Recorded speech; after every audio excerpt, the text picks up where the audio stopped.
All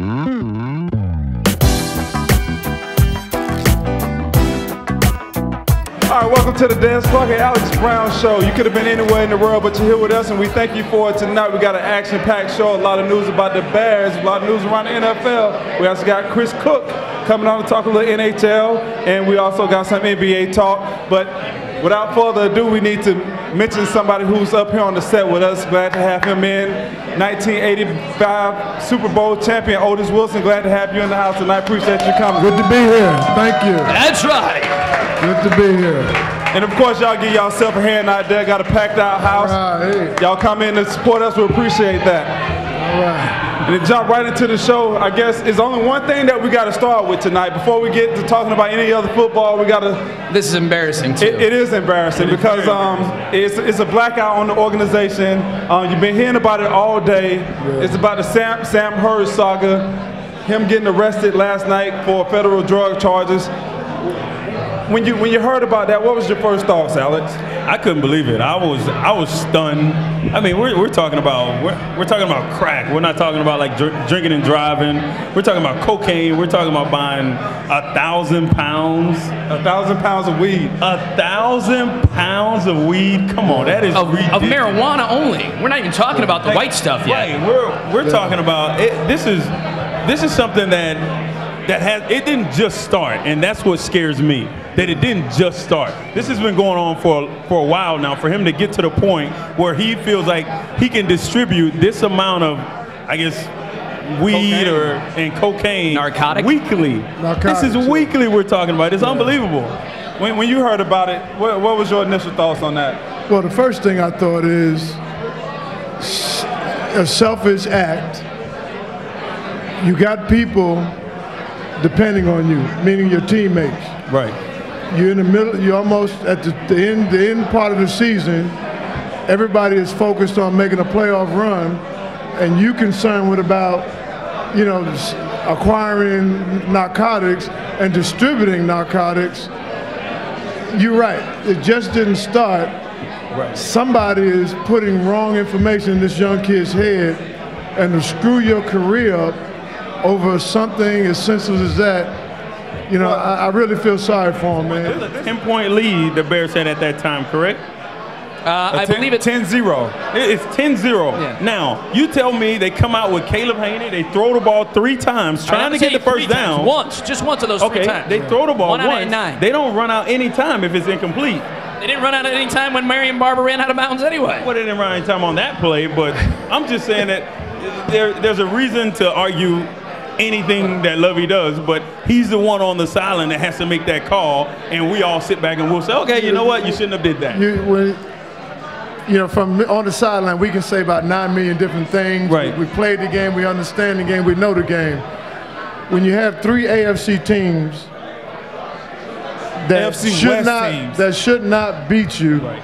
Without a doubt. that beats you, but yet you have Matt Forte out, you have Cutler out, so therefore you change the game plan, you go with what's best, you run the football, you play cautious with the football, but you stay aggressive as a defense. One thing with defense that don't differentiate. You stay aggressive, you got to duck, you go get them, you put them down, and you tar and feather them. Would Buddy Ryan ever played prevent defense? Buddy Ryan would have went after their. He would have went after their 25 yards deep is and wouldn't let it go. That's not. Right. Yeah. He would have. We would have scored 21 points on him. The defense would have, yes. Exactly. I mean, But we would have been aggressive. Buddy Ryan's defense. We don't have those players. Yes, Right. but as a fan, I love to talk about the 85 Bears. when we look at 6 Hall of Famers on the defense. Exactly. And when we look at this were the Hall of team, Famers because they were great players or great players in the perfect system built for them? Or both? You got to know what this trivia question is, and there's only one person. There's 2 people in this room that are excluded from answering this question. Here's the question. In a career ranging from 1980 through 1989, playing for 2 teams, the Chicago Bears and the Los Angeles at the time, right? Los Angeles Raiders. How many career sacks did Mr. Otis Wilson, number 55, rack up? How many career sacks did Otis Wilson rack up in his wonderful decade-long career? Anybody got an answer? Career sacks for the Otis Wilson. He's Mama's boy, Otis. He's one of a kind. Raise your hand. 52. 52? No, unfortunately, it's a little high. A little high. Over here to my left. 35 is so close, but not right. 89? Yeah, no, it's not Dicka's number. Sorry. 52 was too high. 52 is too high, and you say 89. We're gonna. Got 23. It is not 32. Please raise your hand and dish don't shout out. We're gonna. 21. Right here. No, the guy. 21 is not the right answer. 21, not right. I heard it. I heard the answer. 30, yes. I heard 30. Who yelled 36? Really? 36 career high. Really? I really should give this to somebody else though. Yes. I really should give it to the table that you're sitting at. Yeah, I think they Googled it? They Googled it. Did you Google that? I Googled it too, so I can't really say anything. You didn't? Otis Wilson Why- sacked the why are you- quarterback 36 times. That's an amazing record. That's about 4 a year average. Congratulations. What do you mean, is that me? Yeah, that's me. That's about 15 years old right there. I was That is ready. Alex Brown. Yes. Oh, I was ready to go. That's when I realized I was a beast. You got it up? You got it up? Wait, he's just zooming in right now, so keep watching. I honestly don't know why the hell I did that. Oh, here it comes. How For all did of you you watching, we find got a that? great photo of Alex Brown up here. What are you talking about? It's on your You Facebook can't even page. see it. It's on your Facebook page. Well, I That am. is Alex Brown in his prime. That is prime. Fine. Minnesota's, as you would expect right around now. It's very cold, but Blackhawks came out with a win, so it made the trip worth it, I guess. Want to talk a little bit about last night's game. What was your take? We scored 2 quick goals in the first part of the second period, but then we gave them right back. The second one was kind of questionable. It looked like a phantom icing, non-icing call. What was the reaction in the arena? Yeah, I think everyone knew that there was a missed call by the linesman, and the linesman actually went to Joe Quenville after the game and said, hey, my bad. But the Blackhawks do need to play to the whistle, and even though you're expecting an icing call, you really need to play until the puck is picked up. So kind of some faults on both sides, but they didn't admit it to it, and you play on. How you doing, Chris? This is Desmond Clark.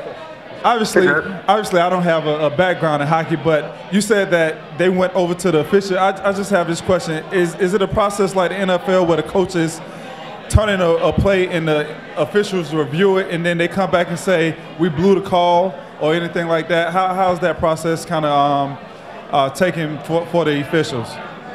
Well, I mean, the fact that they came to Coach Joe Quenville and said, hey, we missed it, I think that kind of helps things. If they just finally say, no, we didn't call the icing, and you have to deal with it. It happens. Officials are human. They make the wrong call. You really can't go back and do a do-over. So they did what they could. They told the Blackhawks, we're sorry, we'll do better, and you get to play on. Hockey's a game of bounces, and that was a bad bounce for the Blackhawks, but they were able to overcome. Right. And last night's game was decided by an excellent, exciting shootout. That was one of the greatest shootout goals I've seen in my lifetime, Patrick Kane. The only concern I have is, growing up, I played a little hockey, and the puck needs to consistently move forward. It almost seemed like Patrick Kane brought it to a complete stop. Was there any argument from the Minnesota Wild on that shot?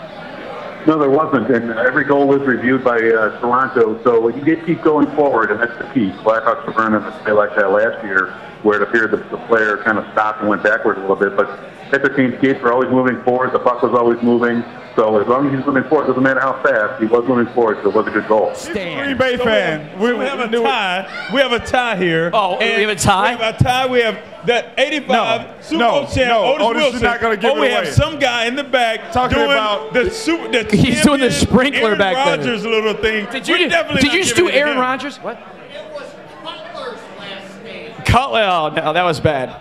That was bad. It was not Cutler's last stand. No, that was a really That bad was joke. not funny. Oh, Get out no. of here. That was not funny. Whoa. Did you just do the Yes, he did the discount double insurance? take. He did the Discount double take. That's what he. the discount double check? Did you do the discount double check?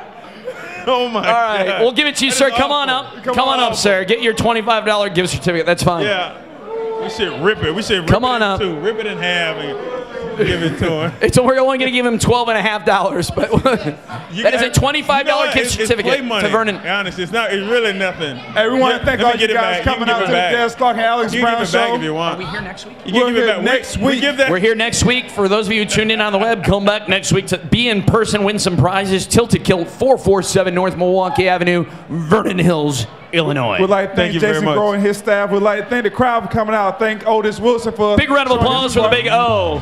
Thanks for coming out, guys. Really appreciate it. Thank you guys for watching. Desmond Clark, Alex Brown Show. We're over next week and out.